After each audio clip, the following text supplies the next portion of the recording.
My face was covered in sand, but I couldn't dare lift a hand to wipe it off, because behind me was a sheer cliff hundreds of feet drop. If I fell, I'd be smashed to bits. I gritted my teeth, my brows furrowed, channeling every ounce of strength into my index finger. I clung to the sand, frozen, not daring to move an inch. But the sand was way too loose, couldn't even support my weight. Before long, I began slipping down uncontrollably. In panic, I improvised. I forced my legs wide, pressed my head against the ground to add friction, and barely managed to stop sliding. At that moment, my phone buzzed inside my backpack, a lifeline right in front of me. I hesitated, then slowly raised my right hand. Before I could reach the phone, my body slid down again, a big drop. My heart pounding, shaking all over, pressed flat against the cliffside. But I refused to give up my only shot at survival. After a second's hesitation, I steadied my breath. This time, I carefully lifted my left hand, reached for my backpack, gently unzipped it. Just as my fingers grazed the phone, my body jerked out of balance and shot downward fast.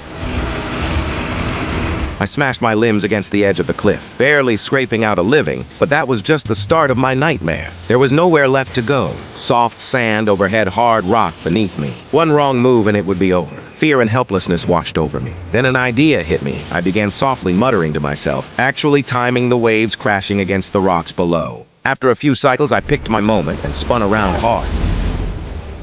Finally, I landed in the water. I didn't die, but the water was too shallow. My waist slammed into a rock, everything went black. When I came to, I managed to swim up. I pulled myself onto the nearest rock. I had survived. Relief flooded me, nerves tightening all at once. Finally snapped, but then a searing pain in my palm. I looked down, a 10-centimeter slash across my hand. The wound was gruesome. I couldn't even bear to look. Once I calmed myself, I tried to get up, but as soon as I put weight on my leg crack, I collapsed, blacked out again. I have no idea how much time passed before the waves woke me. I tried to move, but my legs wouldn't respond. That's when I realized when I fell off the cliff. My pelvis shattered on the rock. My legs had started going numb. I thought I still had my phone, but after soaking in salt water for hours, it was dead. Helpless, I stared at the sky. Strained my neck, screamed for help, but no answer came. So I stripped off my shirt, wrapped my wounded hand with cloth as best I could, and started scanning the horizon for a way out. I looked around. I realized that the distant island was my only hope for survival. After a moment's thought, I decided to risk it, go for it.